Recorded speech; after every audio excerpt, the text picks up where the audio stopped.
मुंबई के मलाड पूर्व स्थित पठानवाड़ी में डीएनए मल्टी स्पेशलिस्ट हॉस्पिटल का उद्घाटन शिवसेना वरिष्ठ नेता सुभाष देसाई के हाथों फीता काट कर किया गया। इस दौरान शिवसेना विधायक सुनील प्रभु, अभिजीत राणे, अन्य कई राजनीति जगत की जानी मानी हस्तियां उपस्थित रही। आए हुए सभी अतिथियों को डॉक्टर निहाल अहमद खान ने फूल गुच्छ और शॉल देकर स्वागत किया। डॉक्टर निहाल ने बताया, यह हॉस्पिटल मिडिल क्लास के लोगों के लिए भी है, जहां लोग कम पैसों में इलाज करा सकेंगे।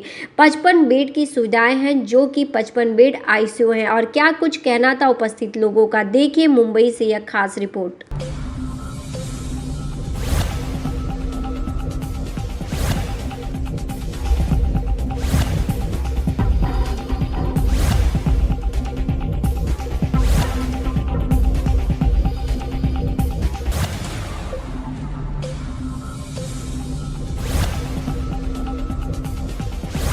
शुरू हो रहा है, अच्छी बात है। लोगों को अच्छी सुविधा प्राप्त होगी और मैं चाहता हूं कि जिस तरह से डीएनए का सेटअप जहां हॉस्पिटल का यहाँ पर बनाया है, लोगों को ज़्यादा से ज़्यादा सेवा मिलेगी और लोगों को ज़्यादा दूर तक अस्पताल के लिए नहीं जाना पड़ेगा। और मुझे लगता है कि जब आदमी बीमार होता है, उसको तुरंत जब उपचार की आवश्यकता होती है, तो डीएनए हॉस्पिटल जैसी एक सारी सुविधाएँ यहाँ पर उपलब्ध है। मैंने देखा हॉस्पिटल, तो लोगों को यहाँ अच्छी सेवा मिलेगी।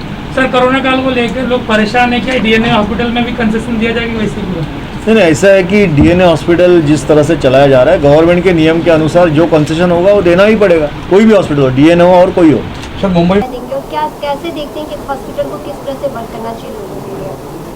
आज देखिए, हमारे कुरार के सभी हम लोग लीडर्स हुए या स्थानिक नागरिक हुए, हमारे लिए कुरार जैसी जगह पर एक मल्टी स्पेशलिटी हॉस्पिटल तैयार हो रहा है, लोगों की सुविधा के लिए तैयार है। तो ये एक बहुत खुशी की बात है, एक प्राउड फील होता है कि हमारे यहाँ पे कुछ नई चीज़ किसी के माध्यम से आज इस वजह से हमारे डॉक्टर निहाल हुए, हमारे डॉक्टर अंबिका हुए, हमारे गायकवाड़ डॉक्टर साहब हुए और इनकी पूरी टीम, इन सबको आज के दिन बहुत सारी शुभकामनाएं दूंगा कि कुरार में एक मल्टी स्पेशलिटी हॉस्पिटल हो। जिस तरीके से मैंने अभी हॉस्पिटल देखा है, जिस तरीके से अरेंजमेंट है, मशीनरीज है, जिस तरीके से स्टाफ है, वो सब तारीफ़ काबिल है। इसके लिए बहुत सारी शुभकामनाएं डीएनए के टोटल मैनेजमेंट टीम को और सभी डॉक्टर। सर, आज डीएनए हॉस्पिटल का ओपनिंग है, क्या शुभकामनाएं देना चाहेंगे? डॉक्टर अंबिका और उनकी पूरी टीम, उनके एसोसिएट्स, उनके पार्टनर्स, पठानवाड़ी एरिया में अच्छा हॉस्पिटल, मल्टी स्पेशलिटी हॉस्पिटल का आज इनॉग्रेशन हुआ है। मुझे खुशी है यहाँ के जो आसपास के इलाके में इतना अच्छा होटल और इतना अच्छा हॉस्पिटल नहीं था, और अंबिका जी के प्रयत्न से और उनकी पूरी टीम निश्चित तौर पर इधर बहुत अच्छा लोगों को फैसिलिटी देंगे। मैं विश्वास करूँगा कि लोगों को ये हॉस्पिटल की पूरी टीम ज़्यादा से ज़्यादा अच्छी सेवा दे, और जो भी आसपास के लोक प्रतिनिधि है, वो लोक प्रतिनिधि भी डॉक्टर साहब के पूरी टीम से अच्छे एसोसिएट है। मुझे पता चला गजानन कीर्तिकर साहब आए थे, सुनील प्रभु जी आए थे, तो लोगों के साथ में इनका कनेक्ट भी बहुत अच्छा है। और निश्चित तौर पर मुझे विश्वास है कि आने वाले समय में अंबिका जी और उनकी पूरी टीम बहुत अच्छा काम करेंगी। सर, सबसे बड़ी बात तो ये है कि वेस्टर्न सबब में रेलवे लाइन से जो डिवीजन हुआ, उसके बाद वेस्ट में सारी सुविधाएं होती है, ईस्ट में कहीं पर भी कोई सुविधा नहीं है। और ये पूरा वेस्टर्न एक्सप्रेस हाईवे जोन पर एक भी आपको बड़ा हॉस्पिटल नहीं मिलेगा, इसलिए हमने यहाँ के लोगों के लिए इस जगह का चुनाव किया है। हमारा जो दूसरा हॉस्पिटल है वो भी ईस्ट में है, इसलिए हम लोग ईस्ट में ज़्यादा ध्यान रख रहे हैं, क्योंकि यहाँ के लोगों के लिए सुविधा नहीं है। दूसरी बात रही कोविड की, तो कोविड में टाइम्स ऑफ इंडिया ने डीएनए हॉस्पिटल को रेटिंग दिया था 4थी पोजीशन पर, और हमसे ऊपर सिर्फ 3 हॉस्पिटल थे, वो तीनों गवर्नमेंट हॉस्पिटल थे। ये कोविड में सबसे बड़ा आईसीयू मुंबई का 55 बेड्स हमने चलाया, और हमारे इस आईसीयू के शुरू होने का सबसे बड़ा परिणाम ये निकला कि जहाँ एक दिन का बिल 1 लाख रुपए हो रहा था प्राइवेट हॉस्पिटल में, ये हॉस्पिटल हमने 15,000 पर डे पर शुरू किया, तो इमीडिएटली सारे हॉस्पिटल्स में जो बिलिंग थी वो कम घटकर 20-25 हज़ार रुपये तक आ गई। इतना बड़ा आईसीयू शुरू करने के पीछे हमारा यही मकसद था कि मिडिल क्लास के लोगों को जो तकलीफ़ हो रही है, उनको जो प्रताड़ना हो रही है, उससे उनको बचाया जाए। सर कितने हॉस्पिटल का बेड है सर?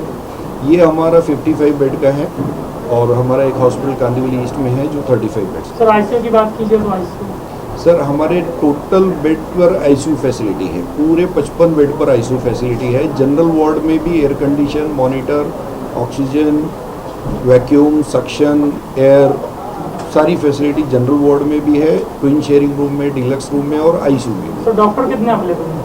सर डॉक्टर हमारे पास इस समय 30 से ज़्यादा हैं और अलग अलग स्पेशलिटी के हैं, सुपर स्पेशलिटी है।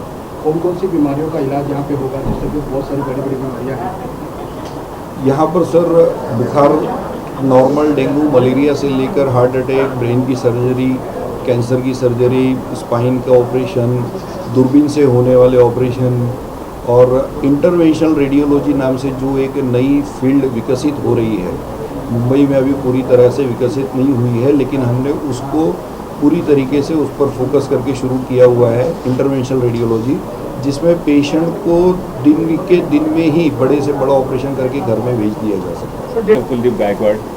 कुलदीप जी, क्या कहना चाहेंगे, कितनी खुशी है और कितनी नर्वस भी है, क्योंकि कोविड है और इस दौरान ऑफिस की ओपनिंग, ये हॉस्पिटल की ओपनिंग आप कर रहे हैं, तो क्या है, कितना चैलेंज होगा और कितनी खुशी इस बात की कि आप लोगों की सेवा में कार्य भी कर पाएंगे इस हॉस्पिटल के माध्यम से? मराठी आम्ही ऑलरेडी कोविडमध्ये काम केलेलं आहे आणि आम्ही आशा करतो की तिसरी वेव येऊ नये मुंबईमध्ये, आणि जरी तिसरी वेव आली तरी आम्ही टोटली प्रिपेअर्ड आहे तिसऱ्या वेवसाठी. जर आवश्यकता भासली तर पुन्हा एकदा आम्ही कोविडसाठीच काम करू. आणि सध्याला कोविड नाही आहे तर आम्ही नॉन कोविडची तयारी केलेली आहे आणि ज्या फॅसिलिटी इथे आहे ते तर निहाल सरांनी आता सांगितलंच आहे. सर्व प्रकारचे ऑपरेशन्स इथे होणार आहेत, त्याच्यामुळे आम्ही टोटली प्रिपेअर्ड आहे. हॉस्पिटल को ओपनिंग करने के आपने ज़रूरी समझा? इससे पहले तो हॉस्पिटल हम लोग कोविड के लिए ही काम किए थे, काम में कुछ बाकी था, वो कोविड का बेस खत्म होने के बाद हम लोगों ने वो काम को कंप्लीट किया. अभी कोविड नहीं है, उसी हिसाब से अभी हम लोग नॉन कोविड का प्रिपरेशन किए हुए, क्योंकि वो टाइम पे हम लोग ऑपरेशन थिएटर और से रेडी नहीं थे. ये सभी मशीन इंस्टॉल हो गए, अभी फुल फ्लेज अभी हॉस्पिटल ओपन हो सकते हैं, इसलिए अभी नॉन कोविड हम लोग स्टार्ट करें. कोविड वैक्सीन को लेकर काफ़ी लोग जागरूक हैं, लोग कोविड वैक्सीन लगवाना चाहते हैं, उसके लिए क्या यहाँ पर भी कोविड वैक्सीन की सुविधाएं? अगले हफ्ते से हम लोग यहाँ पे भी सुविधा रहती है. हमारे पास ऑलरेडी परमिशन आ गया है, सैंडल भी है. हमारा एक कोविड वैक्सीन सेंटर कांदिवली में चल रहा है, यहाँ पर परमिशन आ गया हुआ है, स्टॉक्स अवेलेबल नहीं है. जैसी कोविड वैक्सीन की स्टॉक्स आ जाएंगे यहाँ पर भी वैक्सीनेशन होगा. आप देख रहे हैं सक्षम न्यूज इंडिया, सबसे पहले सबसे तेज.